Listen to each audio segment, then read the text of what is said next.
Well, today we're going to go off into India. And we're going to start to explore this. Good morning. We're going to start to explore the chakras. I thought it was important that we started to explore them because I've been playing with the chakras for 4 years now with specific meditation that I've learned through the gurus. And I've been playing with them to open up the energies. And so I thought it'd be really good if we took some time to understand that. And so we're going to start today with the root chakra. So what are the chakras? The chakras are energy centers within our bodies that help to regulate all the processes, the organ functions, to the immune system, and all of our emotions. All energy is managed through the chakras. We have 7 of them. They're positioned throughout our bodies. It goes from the base of our spine all the way to the top of our head. We'll get into that as we go. Each chakra has its own vibrational frequency, has its own color, and governs specific functions that make up who we are. Since we're all energy, the ability of your energy centers to function optimally helps us physically, psychologically, emotionally, and spiritually. It's about bringing ourselves into balance. It's real important to understand that when energy is in balance, things are flowing. When energy is not in balance, when it's blocked, that's when stuff starts to happen within us. So the 7 chakras, and you'll notice there, and they each have different colors. And today we'll be starting at the root, which is at the base. Then the 3rd chakra is right above it in the sacral area. Then you have the solar plexus, the heart, the throat, the 3rd eye, and the crown. And there's an energy that flows, and the way I have always been taught, the energy flows down the front, starts up at the crown, flows down, goes around the root chakra, and comes all the way back up and out. And there's an energy flow that is constantly flowing, and when it's not inhibited, there's harmony within our body, harmony within our emotions, harmony within our psychology. It's that when there's a blockage that things start happening to us, whether it's an emotional breakdown, whether it's a physical breakdown, whatever it is. And these ancient wisdoms, for me, are beginning to make more and more sense because they're simplistic. We've tried to make things so complex when if we just understood, like the basics of life is, there's a natural order in the day, is there not? The sun rises, it moves up, and the sun sets. Our bodies are tuned into that energy, whether we realize it or not, and they function best where we're in the same cycle of the natural phenomena of the sun and the moon. It's amazing, and when you go against that cycle, we cause ourselves a lot of interesting experiences, so to speak. So let's go into a little bit of background. The chakra is Sanskrit for wheel, okay? And chakras they're normally pictured as spinning wheels of light, okay? And they spin clockwise or counterclockwise, and it depends. But the root chakra is more like this. It's horizontal. The other chakras are vertical, until you get to the crown chakra, and then that's horizontal as well. Okay, does that make sense? So the top and the bottom chakras are horizontal. The in-between chakras are vertical. The first writings about the chakras happened about 1500 BC. They first came to the United States at the beginning of the 20th century. So it's really relatively new in the 20th century. Probably, Paramahansa Yogananda was probably huge in bringing in. The guru that the Beatles were with was huge. When all of a sudden these pop stars and that started hanging out in India, all of a sudden the Eastern way started coming here. So chakras are really new here. And if you go to yoga studios and that, you'll hear them talking about it. And we've really bastardized the system. I don't know how else to say that. We've made yoga calisthenic or physical fitness, and that's not what yoga is at all. Yoga is a path to the divine. It's a path to stillness. It's a path to oneness.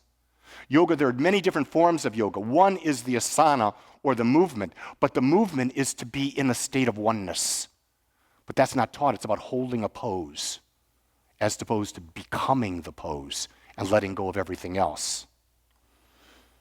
So the methods to heal the chakras, we'll get this out of the way: chakra meditation and mantras, affirmations, balancing through massage, balancing through music, balancing through yoga, essential oils, and professional energy healers. Now, I tend to use the top one. I do chakra meditation and chakra mantras because that's the most ancient, and that's what I was taught by the gurus. So I do that, and that has worked for me. I have gone to energy healers, and I'm going to say this really clearly. I don't know if you believe in energy healers, but I've been to energy healers, and if you don't have the right one, they'll screw up your energy. And it's not fun. So you have to be really particular about who you ever let mess with your energy. You have to really claim, and you got to take time, and it's more than just an interview. It's seeing that person, understanding where they are, getting references and stuff like that. Just because someone puts out a signal, says, I'm a Reiki healer, which is an energy healer, you don't just go to them. You've got to be very cautious with yourself, and you've got to say, wait, this is my energy, this is my infinite flow. I'm not going to let anyone mess with that. I say that because I've had the bad experience. I'm trying to eliminate you from having that same experience. The root chakra. It's the first chakra, and it's located at the very base of the spine. It's the root of our being. It establishes our deepest connections to our physical body, our environment, and the earth. So many times we have lost connection with the planet. We don't go outside and just with our bare feet be on the ground, be on the grass, feel the energy of the mother, touch a tree, touch plants, play with animals. That's what we're a part of that. That's our environment. It's natural for us. Instead, what do? We go into air-conditioned buildings with lighting fixtures, and we pull out our cell phone, and we get lost in a world of digitality. That's a new word I made today, isn't it? I wanted to point out to you that I know I make up new words all the time, and you got that one here first. Anyway, but connecting to the earth is really, really, really important. And what's fascinating is I observe that the earth and the methods of the earth, if you talk with like ancient healers in the jungles of Peru, who are masters at plants, they can go into the jungle, they'll know what someone's got an illness with, and they'll find exactly the right plant to treat it. No side effects. If you go to a Chinese doctor who's been passed down information for thousands of years, they will treat you with something from the earth. There's never anything artificial with that. Doesn't that make sense? That if we're connected to the earth, that everything we need to heal comes from it? And more importantly, it comes from it when we can align our energy up. And we're going to be going through that whole idea of lining up our energy over the next 7 weeks. It is our survival center. The root chakra is where we have our fight or flight come from. It's our response there. It's our animal nature. This is where all that animal nature, that instinctual nature, it's centered in there. And that's not bad, that's good, as long as we understand that we're the master of that nature and we don't let it become the master of us. When we get into rage, that's the animal nature taking over from us. When we're on that highway and we're flipping people off left and right, that's the root chakra gone astray. The energy of our root chakra allows us to harness courage, resourcefulness, and the will to live through trying times. There's something in it that gives us that courage and that strength. We're born with this DNA, and I'll get to that in a moment. I think it's important. The root chakra connects us with spiritual energy of our ancestors, their challenges and triumphs. You ever wonder, why did I come forth? Why do I have these tendencies in me? Why do I have these beliefs? I never thought of that. Well, because it's in the DNA that our parents passed on to us. It's in the DNA that was passed on from their parents to them. We are literally right now, we are the evolution of 13.8 billion years. 13.8 billion years of development from what we understand the world began. All of that DNA, all of that experience has brought us to this point and is demonstrating in us right now. And so we want to say, my God, I just got to get rid of this, and we don't understand, why does stuff keep coming up? Because there's so much more in us that we're not even aware of. Since the chakra carries our ancestral memories, everyone experiences challenges and blockages with the root chakra. It was fascinating. Why was I drawn to do past life regression? But I was. There was a period going back about 7 years ago where I went and I did about 7 past life regressions, where I went and actually went through about 13 different lives, going all the way back, and all this stuff came up for me. And it was interesting how there was a common thread of this type of stuff. Here's what the common thread was. I've always been a spiritual teacher. I've always been a rebel. And until this lifetime, I was always put to death. If that's in my subconscious mind, do you think there might be an underlying fear going on? I had to realize that. I had to deal with that idea. I don't know if it's real, but if it came out of my subconscious mind, it's got to be somewhat real to me, right? Because whatever we perceive becomes our reality. I then did a regression where I went to the life between lives. So I was literally walked back where I was killed in my last life, and then I went into the life between when I came into this life. And it was so fascinating. The hypnotist kept saying, what's it like? Do you see colors? Do you hear sounds? And I just said, there's nothing.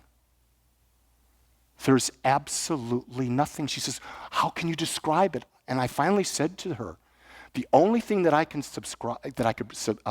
describe it as is picture 100 bodies on top of each other. And all of a sudden, the bodies disappear, and those 100 energies merge into one energy. And there's 100 points of consciousness that communicate with each other without words, without speaking, without anything. And you're in a state of complete, utter peace, and you don't know where you begin or where you end. That's the best I could describe it as. I believe that's what happens when we die. I don't know that to be true. I said, but that's what I believe because I had that experience, and it felt natural. It felt easy. It felt right. So the question is, ancestral memories are with us. War, famine, natural disasters, and any events that threaten our basic survival are all recorded within the energies of the sacral chakra. So if in a past life you were in a war, if this current life, if you were in a war, or you were in some type of violent thing, or you felt your life being threatened, that energy is stored in that base root chakra. And that's where you'll generally have problems. These memories are imprinted in our subtle body and are passed down from generation to generation, creating unconscious generational patterns. We often go, why do the Italians have this pattern? Why do the Polish have this pattern? Why do the Thai have this pattern? Why do the Afro-American have these patterns? It's been passed down for thousands of years, and it's built into the DNA. That's why it's there. We've only become civilized enough where we're trying to break those boundaries of being segregated. I'll use the word segregated into Italians over here, Polish over here, because when I was brought up, there was the Polish ghetto, there was the Italian ghetto. My parents came from each one. Where the hell did they go to live? They went to the all-white ghetto. And that's where we got a different upbringing. So I don't know my Polish heritage. I don't know my Italian heritage. I only know a blended heritage. So I don't have that ethnic tie because it wasn't instilled in me. But I know a lot of you might have that tie. Nothing wrong with it. Just be aware that that's there because that is influencing how we see things. The root chakra is our responsibility to bring to light that which is in the unconscious. That's real important. You're going to hear so many people talking about, I'm doing breath work because it's bringing out what's inside of me. I'm doing ayahuasca. It's bringing out what's inside of me. I'm doing hypnosis. It's bringing out what's inside of me. Okay, that's great. It's bringing out what's inside of you. Now, when it's out, what are you going to do with it? I was having a fabulous conversation with a gentleman that I'm bringing. Looks like he'll be coming here October 20th. A guy by the name of Ron Chapman. And he speaks all over the country, and I'm going to bring him, and he's going to talk about when you've got this exposed, when you've got this out of your unconscious, how do you refill it? How do you build your subconscious mind so that you don't have to relive that over and over again? We spent about an hour and a half yesterday talking about that. And he's right in alignment with what we teach at Agape, so I feel very comfortable with this. All 7 chakras are important and interconnected. Usually when we balance one chakra, it affects the others. It's important to balance the root chakra first. Always you've got to balance the base. If you don't balance the base, you don't have any balance at all. It's the same thing in Maslow's hierarchy. If your basic needs aren't met, there's no way you can be sitting in this community thinking about spiritual evolvement because you're worried about shelter, food, and water and safety. So the basics have to be handled before you can move up in levels of awareness, up in levels of consciousness. We cannot grow and change unless we feel safe and secure. You've heard me say that week in and week out. If you're in a relationship that's not safe, you're going to struggle forever because you can't grow because you feel unsafe. It's only when you're safe in the relationship that you can grow. That's the most important thing. I'm going to say that over and over again. And if you're in a relationship that's not safe, sit down with your partner and try to find out what is it that we have to do so that we both feel safe. I think that's critical. Relationships that are not safe are not relationships at all. So the key characteristics of the root chakra, it's associated with these behaviors. Security and safety, survival, basic needs, food, shelter, sleep, self-preservation, physical identity, and grounding. Those are the basic things that it affects. Oh, support and foundation for living our lives. What happens when the root chakra is out of balance? There's excessive negativity or cynicism. Are you a negative person? Are you focusing on what's wrong as opposed to what's right? Are you critical? If you are, you got a root problem. Eating disorders, root chakra again. Greed, root chakra. Anger, root chakra. Excessive feeling of insecurity, living in survival mode constantly. Think about that. If you are living in survival mode constantly, think of the stress that's going on in your life.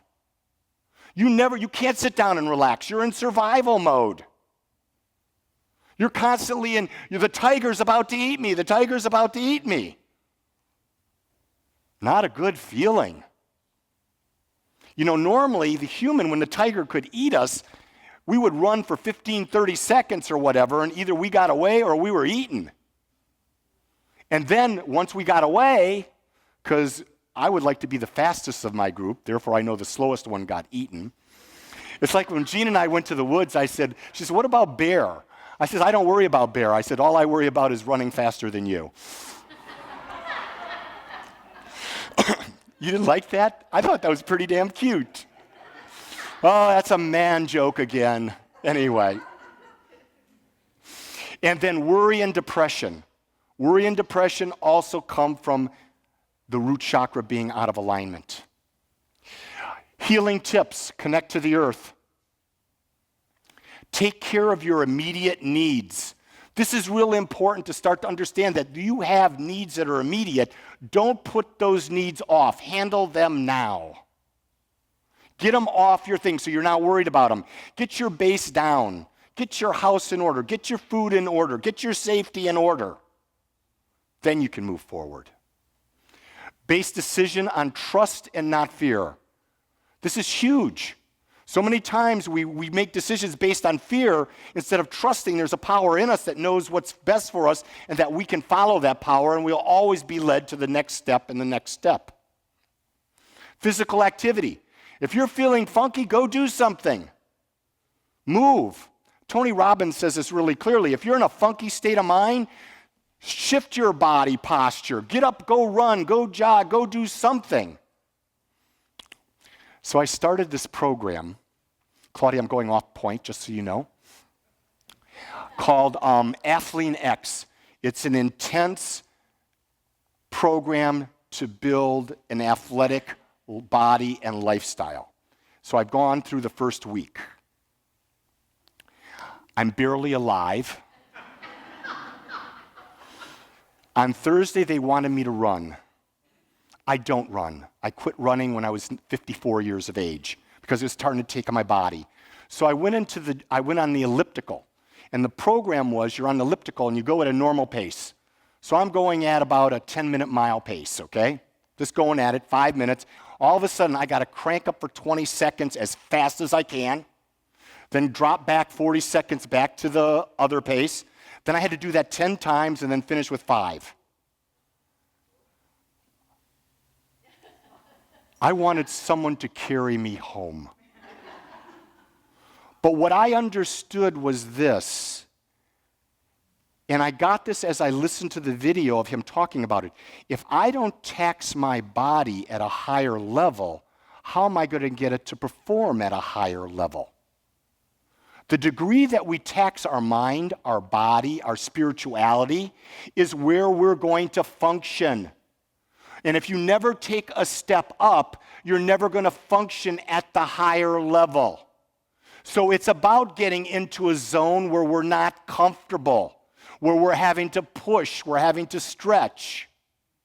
If you're on an elliptical bike and you're going like this, and that's your exercise every day, every week, what's going to change in your life? Nothing. Because there's been no change in what you're doing.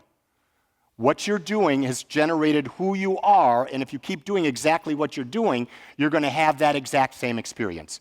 You can take this analogy into relationships. If your relationship is not moving smoothly right now, if you keep doing exactly what you're doing, the relationship isn't going to change. Go from an outer focus to an inner focus. Realize that this outer world is a reflection of the inner world, and where the change needs to happen is within you, in your mind, in how you view things and what you believe. Remember, I think I said this last week, and it's my favorite quote that I've ever come up with, and is that without commitment, there is no belief. Do you really let that sink in? That if you believe something and you're not committed to it, it's a fantasy, it's a fairy tale, it's not a belief. When you believe something, you commit to it, meaning there is no turning back and you're going to get it done.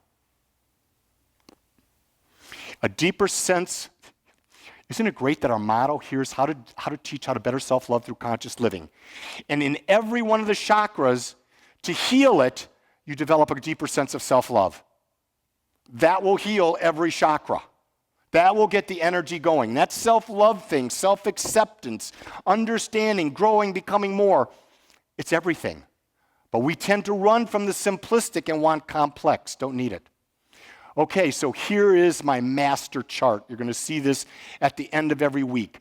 This is how I believe you can heal the third chakra.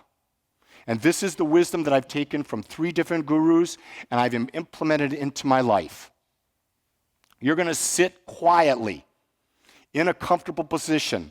You're going to put your focus and bring your focus to the base of your spine. So you're going to bring your awareness to the base of the spine. You're going to surround it in red light. Red is the color of the root chakra. So you're going to visualize a white wheel, and it's going to go clockwise or counterclockwise. And notice, it's counterclockwise for females, it's clockwise for males. Why? It just is. And it's what brings us together. It's that balancing. So you do that, you picture that the energy for me, I can see that energy going like this. Remember? That chakra is horizontal, isn't it? So I see that red energy, I see it moving.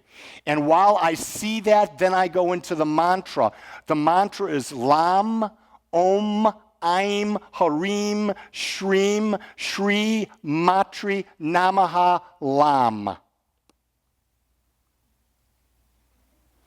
This won't take you long to memorize, and when you see the other mantras I'm going to give you, there'll be a very slight variation, so you're going to be able to get all 7 of them, and you'll be able to put together a whole meditation when we're done on this. But what I'm going to ask you this week, if you haven't written this down, take your phone off and take a picture of it. And you're going to want to try this. Or when we publish the video, go to the video on YouTube, and this slide will be up there. Because here's the interesting thing. Last week, I got a comment from a woman in Florida, and I got a comment from a woman in California who've been watching our YouTube videos, one for 9 months, one for a year and a half, and they say, my God, it's transformational what we teach. They say, you don't realize that we can't wait for that video to show up every week because it's what's changing our lives. But the key thing is the people who will write me are the people who are doing what I'm asking them to do in the Sunday service. Because if you just come and listen, you're going to have a great time. You're going to hear great music, you're going to be with great people, good energy, a lot of yapping, a lot of sociality, but your lives don't change until you do the work.